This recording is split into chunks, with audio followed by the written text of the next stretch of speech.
Je suis avec M. Jean-François Toutant. Il est agent immobilier chez Royal Lepage et Évolution à Sherbrooke et il nous donne des trucs pour vendre notre maison bien et vite.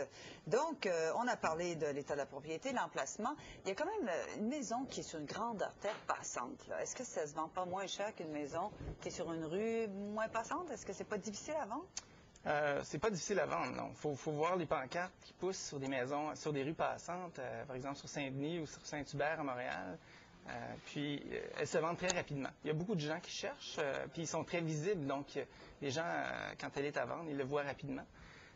Parce que beaucoup de gens passent sur ces rues-là. Ce que je dis souvent comme explication à ça, à quelqu'un qui me pose cette question-là, je dis, écoutez, toutes ces maisons-là, disons qu'il y a 800 maisons sur la rue, là, elles sont toutes habitées. Alors, il y a des gens qui veulent habiter là, il y a des gens que ça ne dérange pas. Ça influence un peu, toutefois, le prix qu'on aura en bout de ligne. À la baisse, oui, parce que la même maison, 3 rues plus loin, dans un quartier un petit peu plus tranquille, va se vendre peut-être 20 %. En général, ce que je perçois à Sherbrooke, du moins, sur la rue très passante du boulevard Portland, par exemple, versus une rue dans le même quartier, va se vendre 20 %. Si je prends un comparable, je vais soustraire 20 %. C'est significatif. C'est significatif. Et quand on a un voisin qui mal entretenu sa propriété, on dit souvent que ça dévalue la nôtre. C'est vrai, ça, non? Ben, ça influence certainement. Il y a beaucoup d'acheteurs qui sont sensibles à ça. Puis en tout cas, en tant qu'acheteur, on devrait quand même être sensible à ça. Quoique, on peut, du jour au lendemain, ce voisin-là peut vendre la sienne, avoir un très bon nouveau voisin. Et l'inverse est vrai. On peut acheter un voisin, on peut acheter une maison, avoir un très bon voisin, puis du jour au lendemain, il vend. Puis mais disons que ça donne une mauvaise impression. Ça donne une très mauvaise impression. Puis on ne peut pas y faire grand-chose, hein, Grégoire, malheureusement. Ah oui, à moins d'acheter la maison du voisin et la taper avant de vendre la nôtre. Bon, la visibilité. Alors, les acheteurs, donc, est-ce que les pancartes, est-ce que c'est utile? Plusieurs gens, surtout dans un marché comme maintenant, des gens décident de vendre leur maison eux-mêmes et il y en a qui ne veulent pas avoir de pancarte. Est-ce que c'est important? Bien, la pancarte est très importante pour la seule et unique raison, c'est que les gens cherchent en premier lieu dans un quartier, on parlait tout à l'heure d'emplacement. Donc, ils naviguent dans le quartier qui privilégie. Alors, si on a une affiche, on a un premier indicateur où on lève la main puis on dit, nous, on est à vendre, notre maison est à vendre, ils peuvent la voir de l'extérieur. C'est pas négligeable. Quand on est à vendre, de toute façon, la conclusion de visibilité, c'est qu'il faut obtenir le plus de visibilité possible, peu importe de quelle façon. Alors justement, l'Internet, les annonces dans les journaux, tout ça, qu'est-ce qui marche le mieux? Ça a bien changé. Ça a bien changé, je dirais même depuis 3-4 ans.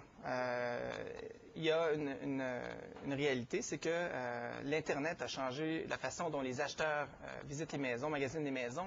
Une statistique récente de NAR, la National Associated of Realtors, l'association américaine, disait que 70 % des acheteurs de maisons avaient trouvé leur maison par le biais d'Internet, un site ou l'autre. Wow. C'est quand même une grosse proportion. Alors, on a avantage à ce que la nôtre... Que la maison soit affichée sur Internet, puis qu'il y ait des photos, parce que les acheteurs, pourquoi pas mettre des photos intérieures, pourquoi pas mettre des photos supplémentaires, des photos de la cour arrière, de tous les attraits de la maison. Ça coûte pas cher, puis c'est un ajout. Alors, négligez pas, si la maison est en vente, de mettre un maximum de visibilité sur Internet. Les médiums, comme les médiums écrits, les journaux, oui, la tribune c'est chez nous, la presse à Montréal, la presse à Montréal, tout ça, oui. C'est un outil qui fait sonner le téléphone, mais rarement les gens achètent la maison qu'ils ont vue dans ce médium-là. Alors, l'agent reçoit l'appel, il donne l'information, les gens l'éliminent la maison, puis on peut leur offrir autre chose.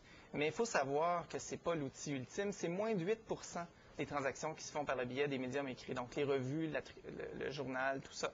Alors Internet, une grande source. La pancarte, 17 % environ des gens achètent à cause de la pancarte. Il y a aussi des choses intéressantes à savoir, comme par exemple le SIA, le système interagence. Agent immeuble ou pas agent d'immeuble, essayez d'être objectif. Là. Oui, Est-ce que ça en prend vraiment un maintenant, compte tenu des prix? Est-ce qu'on a plus de chances de vente avec un agent? Mais la réalité est que plus on expose notre maison, plus on va, meilleur le prix sera. Alors, souvent, l'agent d'immeuble peut optimiser l'exposition d'une maison. Par le biais, entre autres, du SIA, il y a plus de 50 % des maisons qui sont vendues par le fait qu'elles soient partagées entre les agents dans un système commun, communément appelé le MLS en anglais. Alors, très objectivement, je dirais, ça n'est pas juste une question de trouver l'acheteur, c'est une question de trouver l'acheteur, le bon acheteur, qui paiera le prix du marché et plus le prix maximum. Bon, ben justement, ça tombe bien, parce qu'après la pause, on